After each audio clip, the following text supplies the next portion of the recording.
কোথাও বেড়াতে গেলে কিছু কিছু রোড সাইড ধাবার এই চানা মশলাটা কিন্তু খেতে দুর্দান্ত লাগে আমার।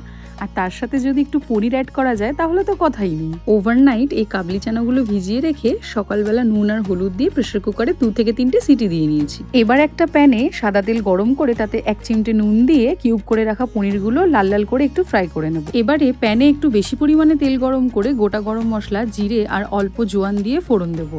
কুচি করে রাখা দুটো পেঁয়াজ অ্যাড করে ব্রাউন হওয়া পর্যন্ত ভেজে নেব। পেঁয়াজটা ব্রাউন হয়ে আসলে দিয়ে দেবো আদা রসুন বাটা আর কিছু গুঁড়ো মশলা। অন্যদিকে নিয়েছি দুটো টমেটো, একটু সাদা তিল, কয়েকটা কাজু আর দুটো কাশ্মীরি লঙ্কা। এটা ভালোভাবে অল্প জল দিয়ে একটা স্মুথ পেস্ট রেডি করে নেব। সেটাও আমি পেঁয়াজের মধ্যে অ্যাড করে দেবো আর ভালো করে কষিয়ে নেব। এরপর সেদ্ধ করে রাখা চানা আর নুন দিয়ে তেল ছেড়ে আসা অবধি ভালো মতন কষিয়ে নিতে হবে। তারপরে জল অ্যাড করব আর তারপর দিয়ে দেবো ভেজে রাখা পনিরটা। 2 থেকে 3 মিনিট ভালো করে ফুটে গেলে এরপর দিয়ে দেবো যে কোনো ব্র্যান্ডের চানা মশলা আর কসুরি মেথি। সবশেষে একটু ঘি দিয়েছি আর কুচি করে রাখা ধনেপাতা দিয়ে পরিবেশন করেছি গরম গরম এই চানা পনির। আমি সার্ভ করেছিলাম নরম তুলতুলে নানপুরির সাথে। তোমরা চাইলে রুটি, পরোটা সবকিছুর সাথে এটা ট্রাই করতে পারো। খেতে কিন্তু অসাধারণ হয়েছিল। এই ধাবা স্টাইল পনির চানা মশলাটা তোমাদের কেমন লাগলো বাড়িতে একবার ট্রাই করে আমাকে কমেন্টে জানাতে ভুলো না। আজকের জন্য টাটা।